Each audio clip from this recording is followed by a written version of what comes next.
Donald Trump just threatened to sue Trevor Noah.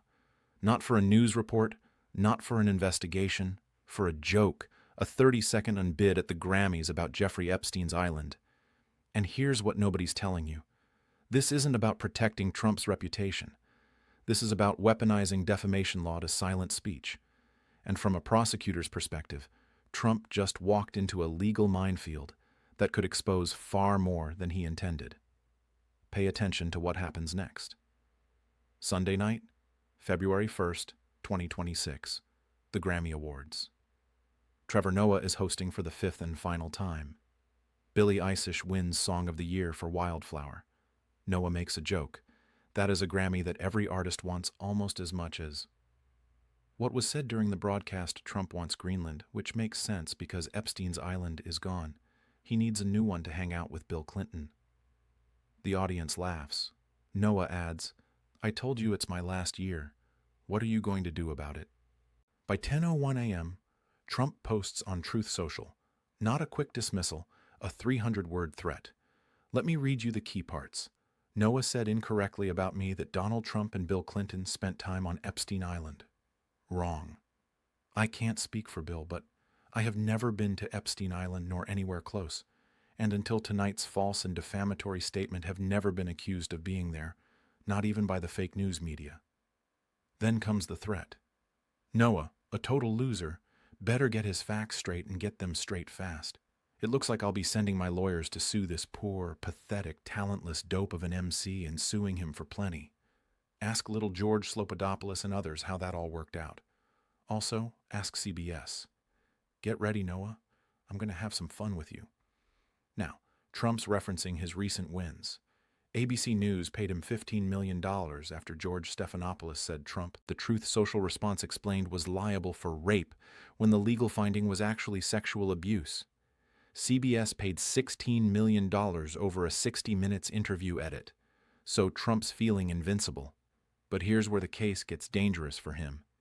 Think about this for a second. What Noah said wasn't a news report making a factual assertion. It was a joke at an awards show by a comedian in front of millions of witnesses who understood it as satire. And satire about public figures has different legal protections than news reporting. But there's something else. Something Trump's lawyers should have caught before he hit send. On January 30th, just 3 days before the Grammys, Trump's own Justice Department released over 3 million pages of Epstein files. The Deputy Attorney General, Todd Blanche, stood at a podium and told America, "These files represent full compliance with the Epstein Files Transparency Act." And what's in those files? Trump's name appears more than 3,000 times. Let that sink in. The files include emails where Epstein and his associates shared news articles about Trump. They include photographs of Trump at Epstein's properties. They include a 2220 email from the Southern District of New York stating, "Donald Trump traveled on Epstein's private jet many more times." What qualifies as defamation under U.S. law than previously has been reported, or that we were aware? They include testimony from one of Epstein's victims who said Ghislaine Maxwell made it clear she was available for Trump and his friends. The file noted nothing happened, but Maxwell's statements suggested the arrangement. They include testimony from Trump's own Mar-a-Lago butler, saying Trump and Epstein socialize frequently, though Trump would eat in the kitchen rather than at the main table. Now, Trump has repeatedly denied wrongdoing. He's never been charged with any crime related to Epstein. Neither has Bill Clinton. Both men deny any knowledge of Epstein's criminal activities. But here's the prosecutorial question. If you're about to sue someone for defamation because they made a joke connecting you to Epstein's island, do you really want to open discovery on your relationship with Jeffrey Epstein? Because that's exactly what a lawsuit would do. Noah made a joke. Trump's response: "I'll be sending my lawyers." But before we get to why this lawsuit is legally doomed, we need to understand what Trump's actually trying to do here. And it's not about winning in court. Here's what they're not telling you about Trump's litigation strategy. Trump doesn't file lawsuits to win trials. He files them to create a chilling effect. From a prosecutor's perspective, look at the pattern. Trump has filed dozens of defamation suits over the years. He settles some, he loses most. But the point isn't the outcome. The point is the threat. When Trump sued ABC and CBS, those were news organizations with deep pockets and legal resources. They chose to settle rather than endure years of litigation, even though both had strong First Amendment defenses. ABC paid $15 million, CBS paid $16 million. That's comedy, satire, and First Amendment protections $31 million for statements that were arguably true or substantially accurate, but technically imprecise. Now Trump's applying the same playbook to a comedian. But here's what's different. Noah made a joke, not a factual assertion. And under First Amendment law established by the Supreme Court in Hustler magazine versus Fuel in 1988, satire and parody about public figures enjoy the broadest possible protection. Let me walk you through the legal standard. To win a defamation suit, Trump would need to prove 4 elements. First, that Noah made a false statement. Second, that the statement was about Trump. Third, that it was published to third parties. Fourth, that it caused damage to Trump's reputation. But Trump's not a private citizen. He's the President of the United States. That means he's a public official, which triggers a much higher standard under New York Times versus Sullivan from 1964. Trump must prove actual malice. That's a specific legal term. It means Noah either knew the statement was false or acted with reckless disregard for whether it was true or false. And here's the problem for Trump. You can't prove actual malice for a statement that's obviously a joke. In Hustler vs. Fuel, the Supreme Court addressed this exact issue. Hustler magazine published a parody suggesting Jerry Fuel, a prominent televangelist, had an incestuous encounter with his mother in an outhouse. Fuel sued for defamation and intentional infliction of emotional distress. The court ruled unanimously that parody, no matter how outrageous or offensive, cannot be defamation if no reasonable person would believe it's asserting actual facts. Chief Justice Rehnquist wrote, "The sort of robust political debate encouraged by the First Amendment is bound to produce speech that is critical of those who hold public office. Such criticism inevitably, why legal threats can backfire publicly, will not always be reasoned or moderate." The court continued, "Were we to hold otherwise, there can be little doubt that political cartoonists and sadists would be subjected to damages awards without any showing that their work falsely defamed its subject." Now, apply that to Noah's joke. Did any reasonable person watching the Grammys believe Noah was reporting a verified fact? Or were they watching a comedian host an award show making a satirical comment about Trump's documented friendship with Jeffrey Epstein? The audience laughed. That's evidence they understood it as humor, not reportage. But there's another problem for Trump, and this one's strategic. If Trump actually files this lawsuit, he opens the door to discovery. Let me explain what that means in practical terms. Discovery is the pre-trial process where both sides get to demand documents, take depositions, and gather evidence. It's the most powerful tool in litigation because you can compel the other side to produce materials they'd never voluntarily release. If Trump sues Noah for defamation over the Epstein joke, Noah's lawyers can subpoena every communication Trump ever had with Jeffrey Epstein. Every email, every text, every phone record, every flight log. They can depose Trump under oath about his relationship with Epstein, how they met, how often they socialized, whether Trump ever visited any of Epstein's properties, what Trump knew about Epstein's behavior with young women. They can subpoena Mar-a-Lago employees. They can depose everyone who witnessed Trump and Epstein together. They can examine every document the DOJ just released and ask Trump specific questions about each one. Why would a prosecutor risk this? They wouldn't. Not if the actual goal was to win the case. Broader implications for media and speech. But Trump's not thinking like a prosecutor. He's thinking like a politician using litigation as a weapon. Let's look at the timeline. On January 30th, the DOJ releases 3 million pages of Epstein files. The administration claims full compliance with the Epstein Files Transparency Act, but congressional Democrats immediately push back. Representative Roque Connor, who co-sponsored the law, says the DOJ said it identified over 6 million potentially responsive pages, but is releasing only about 5 million. This raises questions as to why the rest are being withheld. Representative Robert Garcia, ranking member of the House Oversight Committee, goes further. Donald Trump and his Department of Justice have now made it clear that they intend to withhold roughly 50% of the Epstein files while claiming to have fully complied with the law. So Trump's under political pressure about the Epstein files. His administration is accused of covering up information.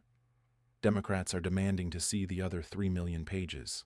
Then 3 days later, Trevor Noah makes a joke on national television connecting Trump to Epstein's island, and Trump responds with a lawsuit threat. Why? From a prosecutor's perspective, this looks like narrative control. Trump's trying to reframe the conversation. Instead of defending against accusations of a cover-up, he's going on offense. He's positioning himself as the victim of false accusations, pointing to the joke as final takeaway and context evidence of unfair attacks. But look at what Trump actually said in his Truth Social post. He claims he's never been to Epstein Island, nor anywhere close. And until tonight's false and defamatory statement, have never been accused of being there, not even by the fake news media. Is that true? Well, technically, most media reports have focused on Trump's social connections to Epstein, his trips on Epstein's plane, and the allegations in the DOJ files. Very few have specifically claimed Trump visited Little St. James, the island in the U.S. Virgin Islands. But here's the problem. Noah didn't claim Trump visited the island either. Listen to the joke again. Epstein's island is gone. He needs a new one to hang out with Bill Clinton. Noah's making a joke about Trump wanting Greenland as a replacement island, not asserting Trump visited Epstein's island. It's a satirical comparison. The joke only works if you understand the layered references. So Trump's lawsuit threat is based on a misreading or a deliberate mischaracterization of what Noah actually said. And that's going to be a major problem if this gets to court. But there's more. The DOJ files released on January 30th include evidence that directly contradicts Trump's claim that he's never been connected to Epstein's properties. Photos show Trump at Epstein's Manhattan townhouse. Flight logs show Trump on Epstein's plane. Witness testimony places Trump at Epstein's Palm Beach residence. Now, being at someone's properties isn't a crime, and Trump has consistently said he socialized with Epstein in the early 2000s, but cut ties around 2004. Well before Epstein's crimes became public. But if Trump sues Noah over a joke about Epstein's island, all of this becomes fair game in discovery. Noah's defense would be simple. Truth is an absolute defense to defamation. If Noah can show Trump had extensive contact with Epstein, visited multiple Epstein properties, and was mentioned thousands of times in federal investigation files, then Noah's joke, which is satire, not factual assertion, is protected speech. And that's before we even get to the actual malice standard. This is bigger than one case. What Trump's doing here is part of a systematic effort to use defamation law to silence critics. And it's working. Not because he wins at trial, but because the threat itself changes behavior. Think about the calculus for a news organization or a comedian. If you report something accurate but imprecise about Trump, you risk a multi-million-dollar settlement, even if you'd win at trial. The litigation costs alone can be devastating. ABC and CBS settled not because they were wrong, but because defending constitutional principles is expensive and time-consuming. $15 million to $6 million. Those are strategic business decisions, not admissions of fault. But here's what this does to democratic accountability. If journalists and commentators know that any critical statement about powerful figures could result in years of litigation and multi-million-dollar settlements, they'll self-censor. They'll soften their coverage. They'll avoid hard-hitting investigations. That's not just bad for journalism. It's dangerous for democracy. The Supreme Court recognized this exact risk in Sullivan back in 1964. The court said that First Amendment protections must include breathing space for robust debate, even if that means some statements that turn out to be inaccurate are protected. Justice William Brennan wrote that we must protect even vehement, caustic, and sometimes unpleasantly sharp attacks on government and public officials, because the alternative is a society where critics are afraid to speak. Trump's litigation strategy deliberately exploits the gap between what should happen legally and what happens practically. Yes, Noah would almost certainly win if Trump sued, but the process itself becomes the punishment. And there's another consequence nobody's talking about. If Trump does file this lawsuit and it goes to discovery, The opposition will have the right to examine every aspect of Trump's relationship with Epstein. That means deposing Trump for hours, maybe days. That means producing documents. That means answering questions under oath. Trump's lawyers know this. They have to know this. So why threaten the lawsuit? Because Trump's calculating that Noah won't want to spend years in litigation either, that CBS won't want another defamation battle, that the threat alone will make comedians think twice before making Epstein jokes. But here's where the calculation might fail. Noah's not a news organization trying to maintain relationships with sources and avoid controversy.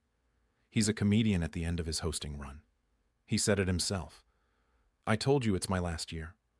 What are you going to do about it? And satire has the strongest First Amendment protections of any speech.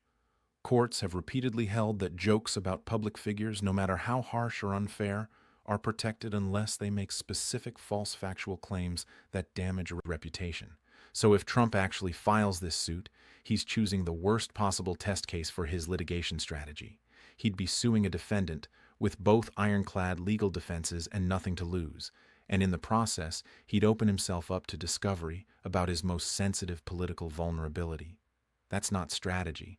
That's hubris. From a prosecutor's perspective, Trump's Truth Social post looks like a message to other potential critics. Look what I did to ABC and CBS. I'll do it to you too. But the legal system doesn't work the way Trump wants it to. Courts can distinguish between news reports that make factual claims and jokes that everyone understands as satire. Judges can dismiss frivolous cases, and discovery rules apply equally to both sides. Here's what you need to understand. Trump's lawsuit threat against Trevor Noah isn't an isolated incident. It's part of a pattern of using litigation to suppress speech. And whether or not Trump actually files the suit, the threat itself has already achieved part of its purpose. But there's a cost to this strategy that Trump may not have calculated. Every threat, every lawsuit, every settlement creates public attention to the underlying facts. The ABC settlement brought renewed focus to the Jean Carroll verdict. The CBS settlement raised questions about interview editing practices across all networks. And this lawsuit threat, it's making millions of people Google Trump Epstein files to see what Noah was joking about. Sometimes the cover-up, or in this case, the legal threat, draws more attention than the original issue. The rule of law depends on everyone, including the powerful, being accountable. That means journalists must be free to investigate without fear. Comedians must be free to satirize without censorship. And citizens must be able to criticize their leaders without legal retaliation. Trump's defamation strategy threatens all of that. Not because his suits have legal merit, but because the process itself chills speech. So, watch what happens next. Will Trump actually file? Will Noah and CBS fight back? Will this become another Hustler vs. Fuel moment, where the courts reaffirm that satire is protected speech? The answer matters for everyone who believes in accountability, transparency, and the First Amendment. Stay informed. More truth and accountability.